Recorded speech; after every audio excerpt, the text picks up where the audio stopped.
defend is to descend. To ignore is to dominate. Most of you believe that when someone insults you, the battle is about words. You think if you can just explain yourself clearly enough or find the perfect, clever comeback, you will win respect. You are wrong. You are feeding the predator exactly what he wants. Let us look at the reality of your life. Picture the meeting room. A colleague makes a joke about your lateness. It is subtle, a small dig. You feel the heat rise in your chest. You rush to explain the traffic. You apologize. You offer data. The room senses your panic. He smiles. You have just handed him your power. Now picture the dinner party. A relative asks why you are still single at your age. They wrap it in concern, but you feel the knife. You list your career achievements. You talk about your standards. They offer you sympathy. You look small. You look like a child explaining why he broke a vase. Finally, look at your phone, the group chat. Someone mocks your new idea. You type a paragraph justifying it. They reply with 3 words. "Lol, relax. You are the pawn." You believe you are fighting for your reputation, but you are actually fighting for their approval. You have misunderstood the geometry of power. You think the insult is the weapon. It is not. The reaction is the weapon. Every time you explain yourself, you validate their authority to question you. You step into their frame. You accept their premise. You are the defendant standing in the dock pleading your case to a judge who has already decided you are guilty. Stop talking. Stop explaining. Stop defending. This isn't about truth. It's about who sits as judge. You are dealing with a specific breed of social predator. We call this enemy the status vampire. They do not attack you with aggression because aggression is risky. Aggression gets them punished. Instead, they use the subtle dig. They use the backhanded compliment. They use the public question that implies you are incompetent. They are not trying to hurt you physically. They are trying to feed on your social capital. They know that for them to look strong, you must look weak. But here is the trick. They cannot make you look weak. Only you can make yourself look weak. They just open the door. You are the one who walks through it. You walk through it the moment you open your mouth to defend yourself. You must understand the mechanics of this trap. It operates on a strict logical formula. If you do not respect this formula, you will lose every single time. Here is the mechanism equation. If X, you defend yourself against their subtle insult, then Y, you validate their frame and look insecure to the audience. Memorize that.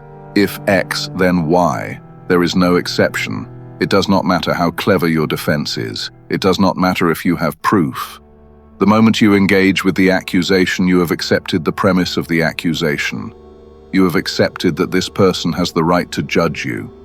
You have accepted that their opinion implies a debt that you must pay with an explanation. You think you are fighting back. You are not fighting back. You are cooperating. You are completing the transaction that they started.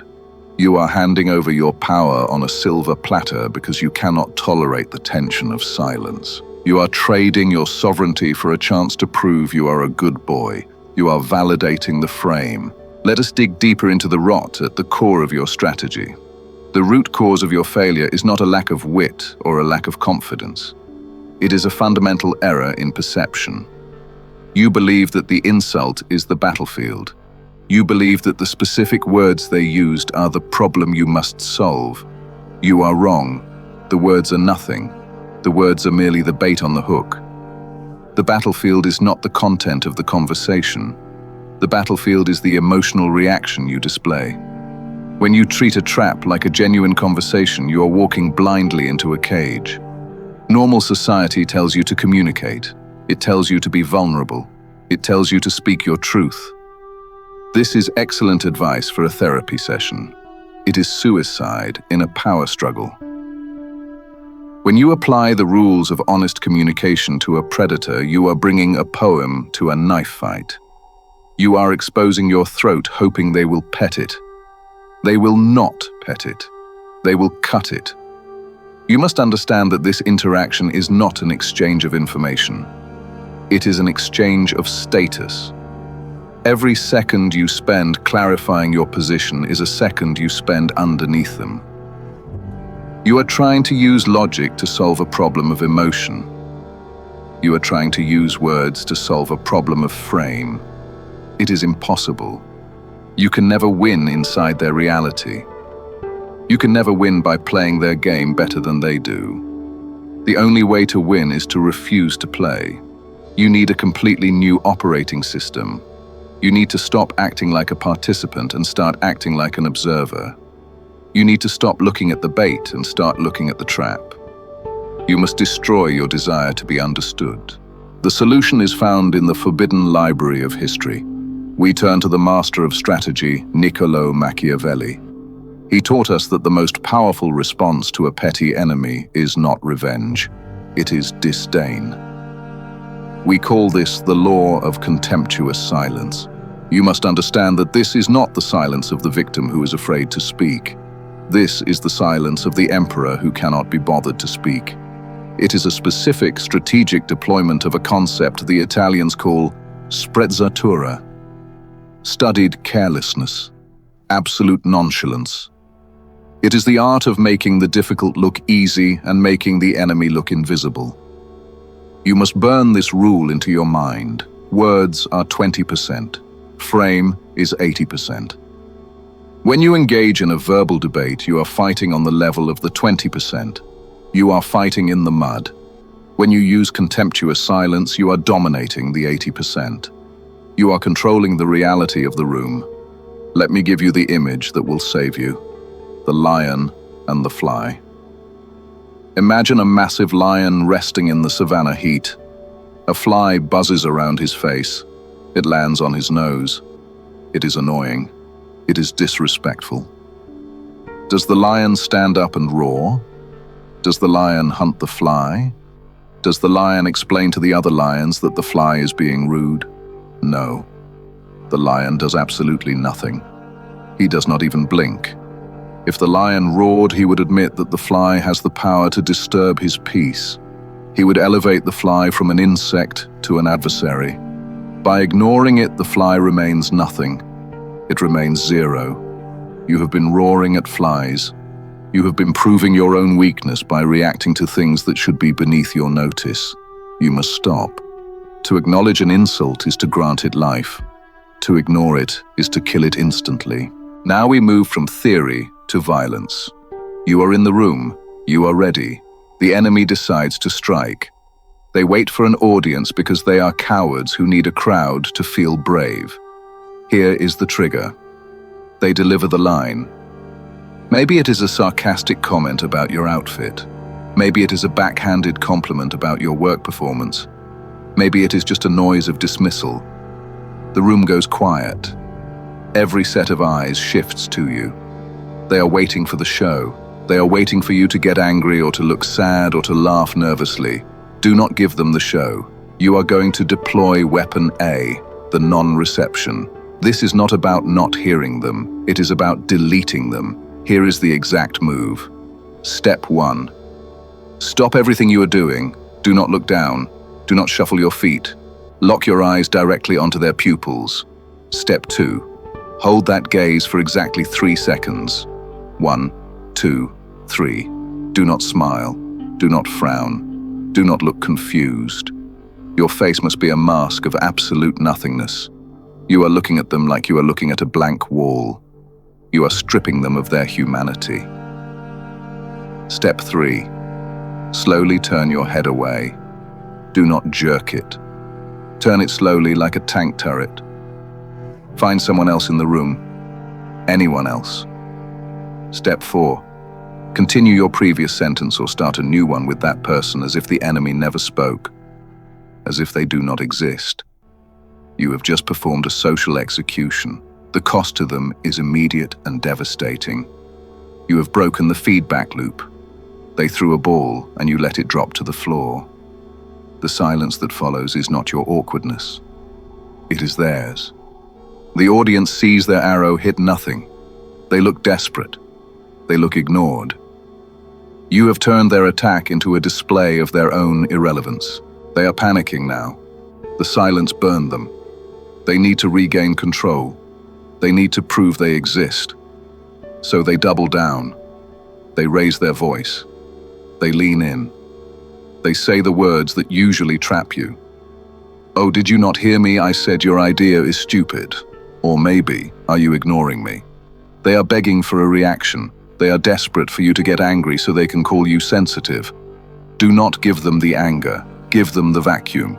You are going to use Weapon B, the Agreement Amplify. This is the move where you destroy their ego while looking like the nicest person in the room. Here is the execution. When they push for the second time, you do not look away. You look right at them, and you smile. You smile vividly. You smile like you just saw an old friend. It is disarming. It confuses their radar. Then you speak. Your voice is calm. It is slow. You say exactly this. "I heard you perfectly. I just didn't think it required an answer." Boom. Let that sink in. "I heard you perfectly. I just didn't think it required an answer." Then you pause. You let the silence hang there for 1 second. You let the room taste it. You have just explicitly labeled their contribution as worthless. You didn't say they were wrong. You said they were irrelevant. It is cleaner. It is colder. It is absolute. After the pause, you turn back to the group and you say, "Anyway, as I was saying." You bury them. You put them in the ground and you keep walking. They are now humiliated. They are not just ignored. They have been assessed and found wanting. They are the child screaming at the adult's table, and you are the parent who just told them to go play outside. They are finished. There is one final stage. It is rare, but it happens. The enemy breaks. You have ignored them. You have dismissed them. Now they lose control. They might shout. They might attack you personally with real venom. They are trying to drag you down into the mud with them. They are begging for a fight because a fight proves they are your equal. Do not fight. This is the moment for the kill move. We call this Weapon C, the Benevolent Pity. You are going to flip the entire reality of the interaction. You are no longer an adversary. You are now a concerned observer. You are the doctor, and they are the patient. Here is the execution. When they snap, you do not tense up. You soften. You drop your shoulders. You put a look of genuine concern on your face. You look at them with deep sympathy. You lower your voice so the room has to lean in to hear you. You say this: "You seem really stressed today. Is everything okay at home? We can talk later if you need support." Read that again. "You seem really stressed today. Is everything okay at home?" You have just nuked their credibility. You have framed their aggression not as strength but as a mental breakdown. You have framed their insult not as an attack but as a symptom of their own instability. You are not angry at them. You are worried about them. It is the ultimate condescension. Then comes the exit pivot. You do not wait for an answer. You step forward. You gently pat them on the shoulder, like you would comfort a child. And you walk away. You leave the room. You leave them standing there shouting at a ghost. You have won total victory. You are the bigger person. They are the crazy person. The frame is locked forever.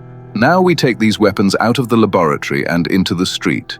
You must learn to apply the system across the 3 arenas of your life because the enemy wears different masks in different rooms. First, let us enter the arena of work.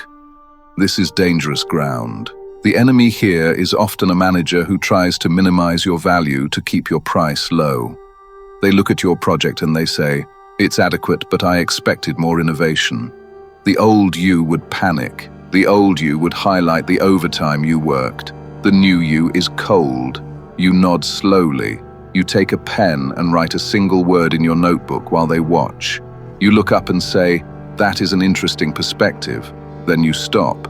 You do not ask for feedback. You pivot. You say, "Let's move to the next item on the agenda." You have taken the gavel. You have decided what is important. Next is the arena of relationships.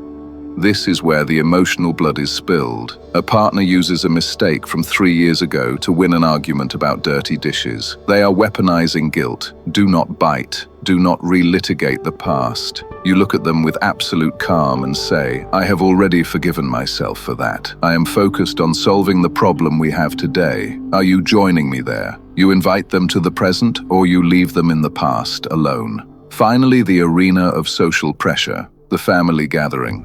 The aunt who asks invasive questions about your salary or your love life. She wants you to perform. Instead, you laugh. You laugh genuinely as if she told a hilarious joke. Then you ask. That is such a wild thing to ask out loud.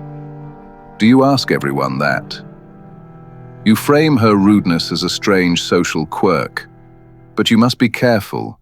These are weapons of dominance. They create hierarchy. Do not use them on a friend who is just tired. Do not use them on a spouse who is just hurting. Use them only on the predators who seek to consume your dignity. Because once you start explaining, you lose. If you explain, you re-enter the court. Do not expect them to walk away quietly. You have just taken their food source. They are starving. They will lash out. They will try 3 specific countermoves to drag you back into the cage. First is the victim play. They will say, I was just joking, you are so sensitive. This is a trap. They want you to say, no, I am not. Do not say that. Say this, I am not sensitive. I am just bored by that. Boredom is the ultimate insult. Second is the gaslight. They will say, you are imagining things, nobody else thinks that. This is a lie designed to make you doubt your own eyes. Do not argue reality with a liar. Return immediately to the non-reception. Look through them. Third is the explosion. They scream. They insult. They threaten. Use the benevolent pity. Treat them like a toddler having a tantrum. But above all, you must install the master program. We call it the protocol of zero. 0 defense, 0 explanation, 0 reaction. This is your religion now. If the attack is not a direct threat to your physical life or your bank account, it does not exist. It is noise. It is wind against a stone wall. The stone does not argue with the wind. The stone does not feel bad for the wind. The stone remains. You must become the stone. When they escalate, do not panic. Do not think you have failed. Realize what is happening. Their escalation is their confession. It is the sound of their power dying. They are raising the volume because they have lost the signal. They are trying to scare you back into submission because they have no other cards to play. Do not fold. Stand your ground. Escalation proves it worked. Run the protocol. There is one final secret. The open loop I promised to close. You have spent your whole life believing that the people who judge you hold the keys to your worth. You believe they are the gatekeepers. You believe that if you can just convince them of your value, then you will be safe. This is the lie that keeps you in chains. The truth is terrifying, but it will set you free. They are not the gatekeepers. They are the beggars. They attack you because they are starving for significance. They need your reaction like a junkie needs a fix. When you explain yourself, you are feeding them. When you defend yourself, you are sustaining them. The moment you stop, you do not just win the argument. You destroy their entire supply line. You become the prize because you are the one thing they cannot control. Now the camera turns to you. The video is ending, but your war is just beginning. You have a choice to make right now in the silence of your own room. You can click away. You can watch another video. You can forget everything I just said and go back to apologizing for taking up space. Or you can decide that the trial is over. You can decide that you are done testifying against yourself. I am challenging you, not to subscribe, not to comment, but to exist. For the next 7 days, I want you to commit to the protocol of zero. No justification, no arguing, no defending, no explaining. See how the world shifts when you stop begging it for permission. See how they look at you when you stop looking for their approval. It will be uncomfortable. It will be cold. But in that coldness, you will find your power. The world treats you how you treat yourself. Stop explaining your existence. The session is adjourned.